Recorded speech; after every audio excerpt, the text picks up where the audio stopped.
Hello guys, how are you all. आज की इस वीडियो में हम कुछ एमसीक्यू करने वाले हैं जो कि क्या है, पीवाईक्यू है, यानी कि यूजीसी नेट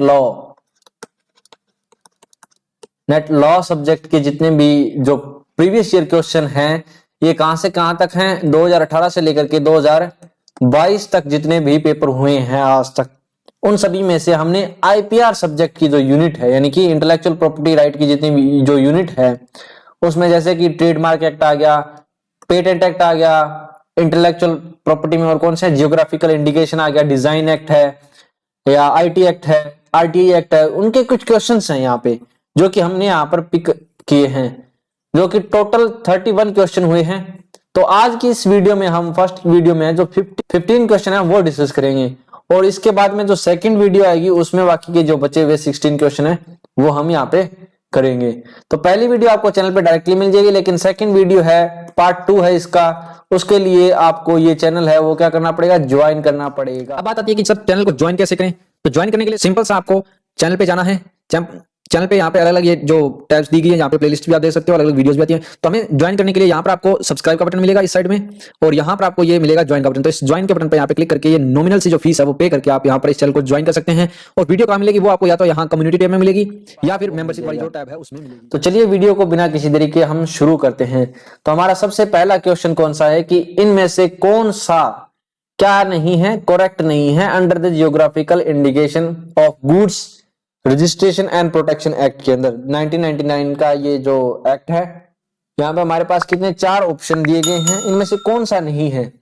अब यहाँ पर हमें पूछा गया है इस क्वेश्चन में कि प्रोड्यूसर कौन है। अब प्रोड्यूसर की जब अब हम बात करते हैं तो ये हमें दिया गया है इस एक्ट के सेक्शन 2 के जो क्लोज के में, यानी कि जो के पॉइंट है यहाँ पर सेक्शन 2 का या डेफिनेशन सेक्शन है जो डेफिनेशन वाला, उसमें दिया गया है। उसमें क्या क्या चीजें इंक्लूड की गई कि जो एग्रीकल्चर गुड्स हैं उनमें एक व्यक्ति जो कि प्रोड्यूस करता है गुड्स को, उसको इंक्लूड किया गया है, और एग्रीकल्चर लैंड के अंदर जो व्यक्ति उसका पैकेजिंग करता है या प्रोसेसिंग करता है उसको भी यहाँ पे एक प्रोड्यूसर माना गया है।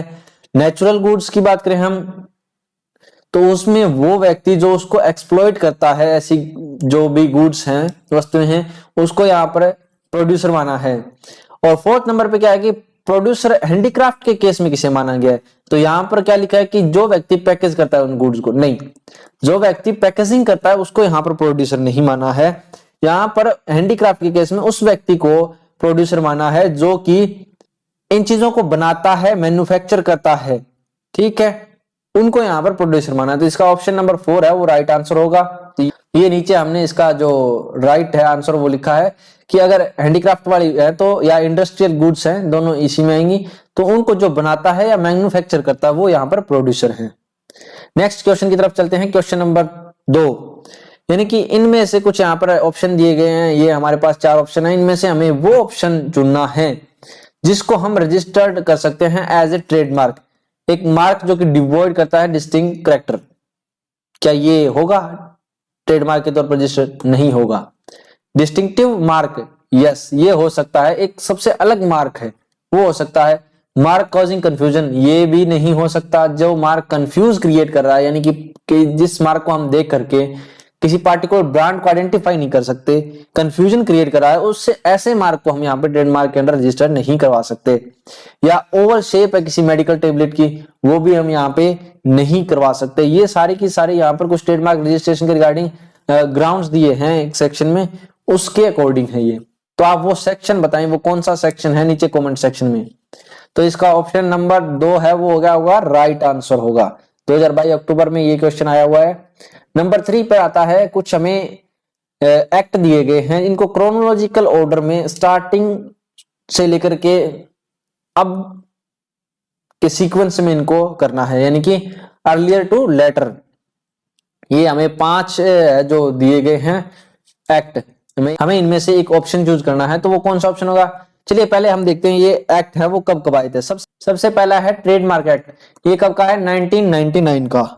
उसके बाद में आता है पेटेंट एक्ट, ये कब आया था, ये 1970 में आया था। उसके बाद डिजाइन एक्ट है वो आया है 2000 में, और कॉपीराइट एक्ट आया है 1957 में। सबसे पुराना एक्ट है कौन सा, कॉपीराइट एक्ट। उसके बाद में आता है protection of plant varieties and farmer rights act, ये कब आया है? 2001 में। तो सबसे पहले कौन सा आया है? डी वाला। तो डी किसमें है? 3 में। तो option number 3 is the right answer. बाकी के आप देख लो, आपको बता दिए गए हैं। तो तीसरा आंसर इसका राइट होगा। नेक्स्ट क्वेश्चन की तरफ चलते हैं। नेक्स्ट क्वेश्चन क्या कहता है कि डिजिटल सिग्नेचर है वो डिफाइंड है अंडर विच सेक्शन, कौन से सेक्शन में? आईटी एक्ट के। अब सेक्शन हमारे पास दिए गए हैं यहाँ पे 4, सेक्शन 2 का P, Q, R and T, B. तो ये कौन से सेक्शन में यहाँ पर हमें दिए गए हैं? तो चलिए देखते हैं। ये हमें दिया गया है कि ऑप्शन नंबर 1 यानी कि 2P में हमें डिजिटल सिग्नेचर की डेफिनेशन दी गई है, जो कि किस प्रकार है? इस प्रकार है। यानी कि डिजिटल सिग्नेचर कौन क्या है? मतलब कि एक ऑथेंटिकेशन किसी इलेक्ट्रॉनिक रिकॉर्ड की एक सब्सक्राइबर के द्वारा, जिसके द्वारा एक इलेक्ट्रॉनिक मेथड या एक प्रोसीजर है in accordance with the procedure provision provide under section 3 में जो प्रोविजन प्रोवाइड किए गए हैं उसके अकॉर्डिंग एक सब्सक्राइबर के द्वारा उस रिकॉर्ड का ऑथेंटिकेशन करना एक डिजिटल सिग्नेचर है। अब अगर हम बाकी के जो ऑप्शन है अगर उनकी हम बात करें तो ऑप्शन सेकंड ऑप्शन है सेक्शन 2 क्यू। तो अगर हम क्यू की बात करें तो वो कहता है डिजिटल सिग्नेचर सर्टिफिकेट की बात, ठीक है। और अगर हम बात करें आर की तो आर बात करता है इलेक्ट्रॉनिक फॉर्म की, इलेक्ट्रॉनिक फॉर्म्स की। और टीबी की बात करें तो वहां पर electronic signature certificate, electronic signature certificates की बात करता है। तो ये यहाँ पर हमें चारों के चारों ऑप्शन हैं जो हो गए हैं। नेक्स्ट क्वेश्चन की तरफ चलते हैं। क्वेश्चन नंबर 5, साइबर सिक्योरिटी है वो कौन से सेक्शन में यहाँ पर डिफाइन किया गया है? तो साइबर सिक्योरिटी है वो यहाँ पर डिफाइन किया गया है सेक्शन 2NB में। एनबी में यहाँ पर साइबर सिक्योरिटी डिफाइन किया गया है। साइबर सिक्योरिटी का मतलब क्या है कि प्रोटेक्शन, मतलब कि protecting the information, equipment, device, computer resource, communication device, information stored there in from the unauthorised access, यानी कि अनऑथराइज्ड एक्सेस से बचाना, उसका यूज, डिस्क्लोजर, डिस्ट्रप्शन या मॉडिफिकेशन या डिस्ट्रक्शन, ये सारी चीजें अनऑथराइज्ड तरीके से करना, उससे बचाने को यहाँ पर क्या कहा गया है? साइबर सिक्योरिटी कहा गया है। वहीं पर अगर हम सेक्शन ऑप्शन नंबर 1 UA की बात करें तो उसमें हमें क्या डिफाइन किया गया है? Indian computer energy response team यहां पर बताई गई है। और ZA की बात करें तो उसमें ओरिजिनेटर डिफाइन किया गया है। और TB की बात करें तो उसमें है इलेक्ट्रॉनिक सिग्नेचर सर्टिफिकेट, जो कि अभी हमने लास्ट ऑप्शन में देखा था, वो यहां पर डिफाइन किया गया है। चलिए नेक्स्ट क्वेश्चन की तरफ चलते हैं। Question number 6। क्वेश्चन नंबर 6 में हमें दिया गया है टर्म प्राइवेट की। अब प्राइवेट की का मतलब क्या है? यहाँ पर जो प्राइवेट की है वो कौन से सेक्शन में यहाँ पर दी गई है? ZC में, सेक्शन 2 के ZC में। सेक्शन 2 के ये X में क्या है? की पेयर दिए हैं। अब प्राइवेट की का मतलब यहाँ पर क्या है कि key of key pair use to create a digital signature. तो ये कौन से ऑप्शन में दिया गया है? ऑप्शन नंबर 4 में। तो option number 4 is the right answer, 2021 नवंबर में आया गया है। अब की पेयर क्या है? ये एक एसिमेट्रिक क्रिप्टो सिस्टम है, जिसका मतलब क्या है कि एक प्राइवेट की एंड उसकी एक मैथमेटिकल रेफर रिलेटेड पब्लिक की, जो कि एक दूसरे से रिलेटेड है। पब्लिक की है वो उसको वेरीफाई करती है उस डिजिटल सिग्नेचर को, जो कि प्राइवेट की के द्वारा क्रिएट किए गए हैं। तो उस जो पेयर है दोनों की का, पब्लिक और प्राइवेट का, उसको यहाँ पर की पेयर कहा गया है। वहीं पर अगर हम बात करें जो ये अपने सामने एक ये वर्ड आया है एसिमेट्रिक क्रिप्टो सिस्टम, तो ये कौन से सेक्शन में डिफाइन है? ये 2F में है।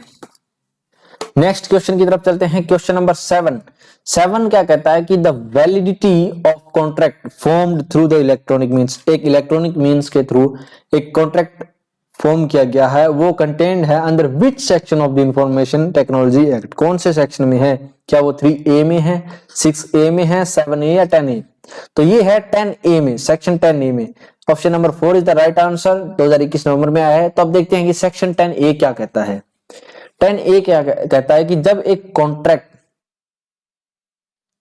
फॉर्मेशन होता है तो वो communication of the proposal and acceptance उस प्रपोजल की, और रिवोकेशन एंड एक्सेप्टेंस है, जैसी भी स्थिति हो वो एक्सप्रेस्ड होती हैं किसके थ्रू, इलेक्ट्रॉनिक फॉर्म के थ्रू और बाय द इलेक्ट्रॉनिक रिकॉर्ड के थ्रू। तो ऐसा कॉन्ट्रैक्ट है वो क्या है, shall not be deemed to be unenforceable. उसको अनइनफोर्सेबल इसलिए नहीं माना जाएगा, सोलली इसलिए नहीं माना जाएगा केवल इस ग्राउंड पे कि वो है इलेक्ट्रॉनिक फॉर्म के थ्रू है या इलेक्ट्रॉनिक मीन्स है जो साधन है उसमें यूज किए गए हैं उस पर्पज के लिए। तो केवल इस बेस पे कि वो इलेक्ट्रॉनिक चीजों के थ्रू हुआ है उसको अनइनफोर्सेबल नहीं माना जाएगा। ऐसा कोई भी कॉन्ट्रैक्ट हुआ है इलेक्ट्रॉनिक चीजों के थ्रू वो क्या होगा, वैलिड होगा। यहाँ पे सेक्शन 10A का कहने का ये मतलब है। आई होप कि आपको ये समझ में आ गया होगा। अब उसके बाद में हमें राइट टू इंफॉर्मेशन एक्ट है जो 2005 का, उसका एक इंफॉर्मेशन का मीनिंग पूछा गया कि कौन से सेक्शन में पूछा गया है ये, क्या ये 2E में है, F में है, G में है या N में। ऑप्शन तो ऑब्वियसली आपके सामने है पहले से ही, F में ये दिया गया है। आंसर इसका 21 नवंबर में आया है। इंफॉर्मेशन का चलो यहां पे मीनिंग देखते हैं। इंफॉर्मेशन का मतलब क्या है कि कोई भी मटेरियल इन एनी फॉर्म, किसी भी फॉर्म में हो सकता है, उसमें क्या क्या चीजें इंक्लूड होगी, रिकॉर्ड्स हो सकते हैं, डॉक्यूमेंट्स, मीमोज हो सकते हैं, emails, opinion, advice, press release, circular, order, long books, contracts, reports, paper, sample, model, data, materials held in any electronic forms and information related to any private body। Electronics form में सारी चीजें रखी हुई हैं और किसी प्राइवेट बॉडी से related हैं जो कि एक्सेस की जा सकती हैं पब्लिक अथॉरिटी के द्वारा under any other law for the time being force. वो यहां पर क्या होगी, इंफॉर्मेशन होंगी।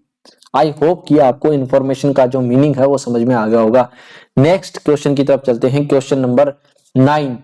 क्वेश्चन नंबर 9 क्या कहता है कि जो सेक्शन 8(1) है क्लॉज 1 आरटीआई एक्ट का, वो कितनी एग्जम्पशन प्रोवाइड करता है इंफॉर्मेशन को डिस्क्लोज करने में, यानी कि डिस्क्लोजर में। क्या वो 7 देता है या 8, 9 या 10? क्या वो 10 इंफॉर्मेशन की जो डिस्क्लोजर के रिगार्डिंग एग्जम्पशन है? Yes, there are the 10 exemptions जिनको यहाँ पे डिस्क्लोज नहीं किया जा सकता। वो कौन कौन सी हैं वो आपके सामने प्रेजेंट है। कृपया इनको डिटेल से पढ़ लें, अपने आप पढ़ लें, वीडियो को पॉज करके पढ़ लें, क्योंकि अगर हमने इन सभी को यहाँ पर डिटेल में अगर डिस्कस किया तो वीडियो काफी लेंथी हो जाएगा। तो आप वीडियो को पॉज करके इन सभी के सभी है जो एग्जाम्पशन को पढ़ सकते हैं। ये A to J तक हैं, कुछ इनमें प्रोविजोज भी हैं प्रोवाइडेड दैट के रिगार्डिंग, और J में भी यहाँ पर प्रोविजो है एक। क्वेश्चन नंबर 10 क्या कहता है कि ग्राफिक जो मार्केट है उसकी रिलेवेंटी को डिटरमाइन करने के दौरान जो कंपटीशन कमीशन है वो क्या चीजें हैं, कौन से फैक्टर हैं वो अपने माइंड में रखेगा। क्या option number 1 regulatory trade barriers and natural procurement policy, B language and local specification requirement, या फिर consumer preference and regular supply and after sales services, transport and destruction factor. कौन से फैक्टर्स को यहाँ पे ध्यान में रखा जाएगा? इनमें से एक ऑप्शन आपको चूज करना है। तो यहाँ पे कौन सा ऑप्शन राइट होगा? वो होगा ऑप्शन नंबर 4, यानी कि जो रेगुलेटरी ट्रेड बैरियर्स है, नेचुरल प्रोक्योरमेंट पॉलिसी है, और सेकंड वाला, थर्ड वाला और फोर्थ वाला, यानी कि चारों के चारों यहाँ पर हैं जो फैक्टर हैं वो ध्यान में रखे जाएंगे। तो option number 4 is the right answer. Next question number 11 क्या कहता है कि ज्योग्राफिकल इंडिकेशंस हैं आर डिस्टिंक्टिव साइंस हैं और इंडिकेशंस हैं जो कि आइडेंटिफाई करते हैं किसी भी गुड को। किस तरीके से उनको आइडेंटिफाई करते हैं? हमारे पास ये 5 ऑप्शन हैं, इनमें से कौन कौन सी चीजें हैं वो हम देखते हैं। इनमें से एक ऑप्शन चुन करके, क्या वो act of unfair competition under Paris convention है?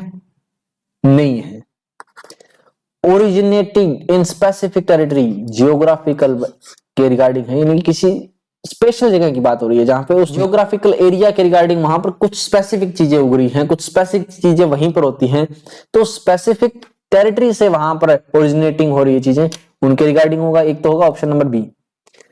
और सेकंड क्या है कि stipulate the misleading test granting a negative right, नहीं ये भी नहीं होगा। Specific quality, reputation and characteristics, उस गुड्स का कोई भी ये चीजें हैं जो फुलफिल करती है तो वो भी यहाँ पे होंगी। तो ऑप्शन नंबर डी भी राइट होगा यहाँ पे। Essentially attributable to the origin, कहां से ओरिजिनेट हुई हैं वो चीजें भी यहाँ पर जो उसके एट्रीब्यूटेबल हैं वो भी यहाँ पे ध्यान रखे जाएंगे। तो ये चीजें होंगी बी, डी और ई इस ऑप्शन में है। Option number 4 is the right answer. Next question की तरफ चलते हैं। Question number 12।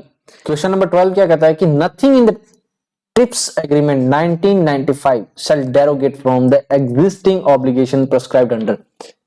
इन एक्ट्स के अंदर ये जो कन्वेंशन है यहाँ पर, इनमें जो भी ऑब्लिगेशन दिए गए हैं उनसे अलग ये जो ट्रिप्स एग्रीमेंट के अंदर ऐसा कुछ नहीं है जो कि एग्जिस्टिंग ऑब्लिगेशन को डेरोगेट करता हो।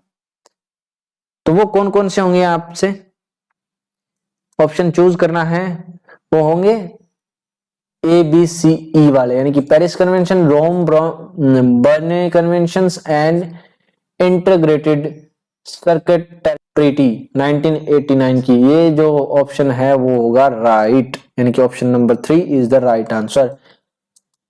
नेक्स्ट क्वेश्चन की तरफ चलते हैं। Question number 13। कंप्यूटर नेटवर्क का यहां पर क्या मतलब है?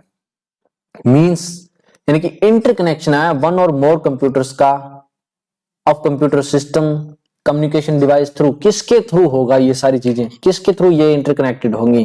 कौन कौन सा ऑप्शन इनमें से सी होगा? एक तो क्या है कि ये जो कंप्यूटर नेटवर्क है वो कौन से सेक्शन में डिफाइंड है?